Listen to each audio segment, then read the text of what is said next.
Yo, what's up mga ka-Chismax, no? Ready na ba lahat? So, kung ready na kayo mga ka-Chismax, come on. Let's do this. Let's go.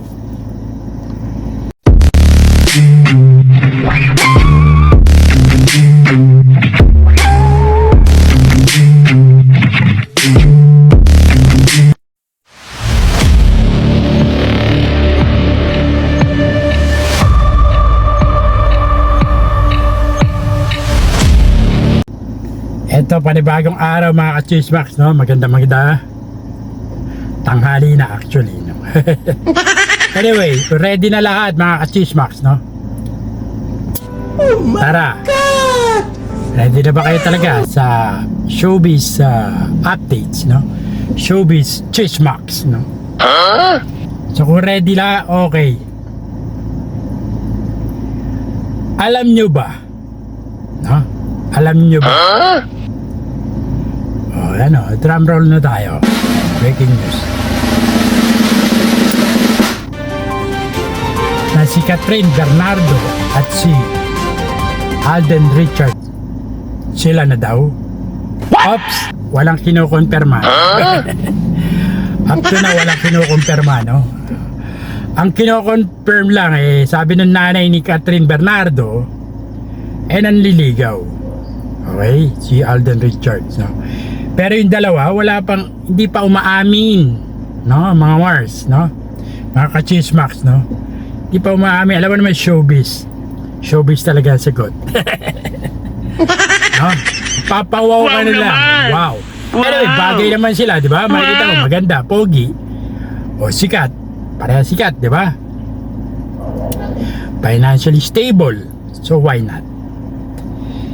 Ito naman sabi ko dyan, no, mga ka-Chismax, no? Love makes the world go round, no? Nabubuhay tayo dahil sa mga pag-ibig.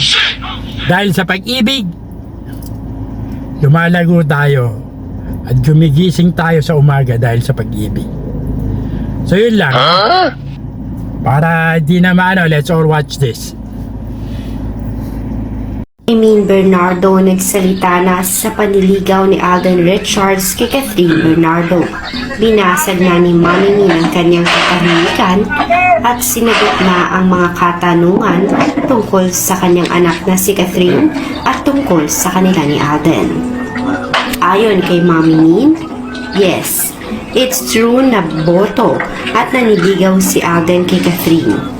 Alden is super genuine and supportive, unlike kay Ano. Kung napapansin nyo, hindi na natatakot magsalita si Kath sa mga interview. 100% na yung confidence niya because wala na siyang iniisip na baka may magalit or what. Basta wala kaming masabi kay Alden. Nakita namin yung sincerity and efforts niya kay Catherine. Kung kami ang tatanungin, gusto namin na sila na lang magkasama in the future. So, ayan, napanood nyo, no? Kayo na bahala mag-judge dyan, no? Because I don't want to be judged. Because I'm not a book. Anyway, mga ka-Chismax, no? Nasa inyo na pag-uusga. Nagmamahalan sila, buhay nila yan, no? Sa kanila yan. Huwag na natin pakialaman yan. Buhay-buhay nila yan. Tayo, andito, humahanga lang tayo sa mga artista na to, no? Yun lang.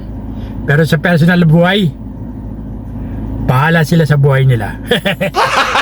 Gago! So yun lang, no? Muli po, ito po si Cesar Castillo Jr.